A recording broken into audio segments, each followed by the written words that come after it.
이렇게 집회 결의로 해임될 수도 있지만 제 5항 보세요. 제 4항과 6항을 생략했고 5항 보시면 관리인에게 부정한 행위나 그 밖에 그 직무를 수행하기 적합하지 아니한 사정이 있을 때에는 굉장히 포괄적인 이야기죠. 그때는 각 구분 소유자가 법원에 관리인 해임을 청구할 수도 있습니다. 그래서 법원이 관리인 해임을 할 수도 있어요. 그런데요, 이 5항 규정은 사실은 적용이 매우 엄격해요. 거의 인정이 안 됩니다. 제가 지금까지 딱 한 번 봤고요. 전체 판례를 통틀어서 거의 이 집합검법이 만들어진 이후로 이 조항 때문에 해임이 된 그 사례는 딱 한 번 봤습니다. 한 번 이후에는 보이질 않아요. 5항 가지고 해임을 청구하는 것은 생각을 잘 해보셔야 돼요. 거의 승소 가능성이 없습니다. 희박합니다. 자, 아무튼 이런 관리인에게 부정한 행위나 그 밖에 그 직무 수행하기 적합하지 아니한 사정, 이것을 법원은요, 그 인정한 사례에서 적어도 어떤 이 관리 행위 관련해서 업무상 횡령이나 업무상 배임 이런 불법 행위가 있고 이것으로 인해서 형사 기소까지는 돼야 돼요. 적어도 기소까지는 돼야만 이렇게 해임을 인정해 줍니다. 이게 해임을 인정한 사례예요. 그 사례 외에는 없습니다. 이렇게 관리인 해임을 청구하는 것은, 법원에 청구한 것은 굉장히 인정받기가 어렵다는 사실을 잘 모르시고 이러한 소송을 제기하신 것 같아요. 해임 가처분 소송, 그분 말씀대로라면 해임을 이유로 해서 직무집행 정지 가처분, 이런 신청을 하신 것입니다. 실무에서는요, 만약에 관리인이 부정한 행위나 정말 직무 수행에 적합하지 아니한 그런 어떤 모습이나 행태를 보일 경우에는 법원에 소를 제기하는 것이 아니라 그냥 집회를 열어요. 자, 관리인 잘못됐습니다 라고 해서 홍보해서 안내해서 소유자들로부터 표를 받아가지고 집회를 열어서 그 결의로 해임시켜버립니다. 이렇게 하면 되기 때문에 굳이 5항까지 안 간단 말이에요. 인정리가 극히 드물어요. 거의 인정 안 됩니다. 정리해보자면 가처분 소송은 본안 소송을 전제로 한 것입니다. 이 가처분 소송이 있고 여기에 대한 전제가 본안 소송이거든요. 가처분, 이 가가 이게 일본 말인데요. 잠정적 그리고 일시적인 거예요. 보통 가짜 할 때 그 가를 쓰긴 하는데요. 우리나라에서는 가짜라는 표현을 일본에서는 잠정적, 임시적 이런 뜻으로 받아들여요. 같은 한자인데 우리 가짜 할 때의 그 한자, 이런 한자를 일본에서는 잠정적, 일시적, 임시적 이런 걸로 본단 말입니다. 같은 한자를. 일본에서는 가처분이 뭐예요? 처분을 일시적으로 하는 거예요.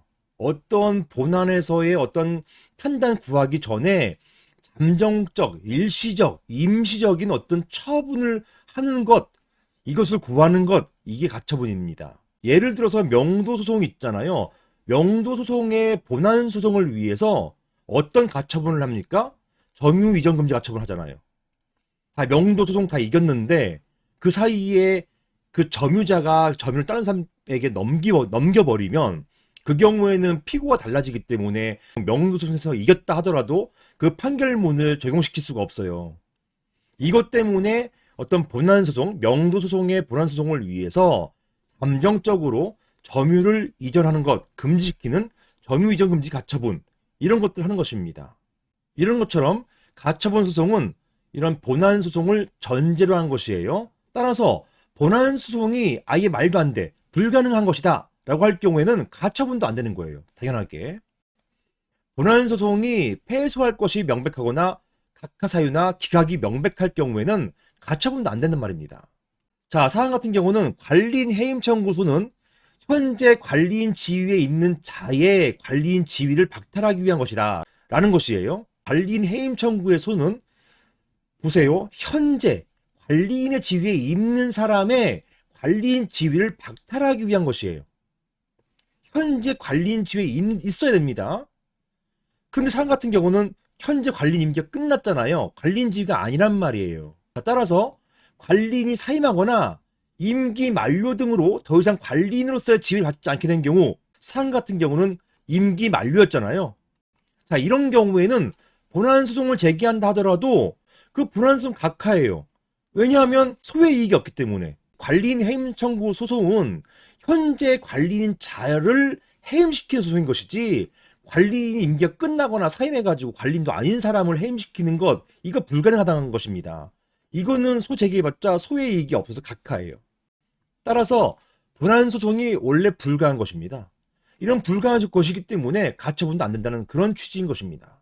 그러한 자의 해임을 법원에 청구할 법리상 이익이 없다라는 것이에요. 대법원도 마찬가지로 보고 있습니다. 따라서 본안 소송이 원래 불가한 것이기 때문에 이것을 전제로 한 가처분 신청 역시 안 된다고 보아야 할 것입니다.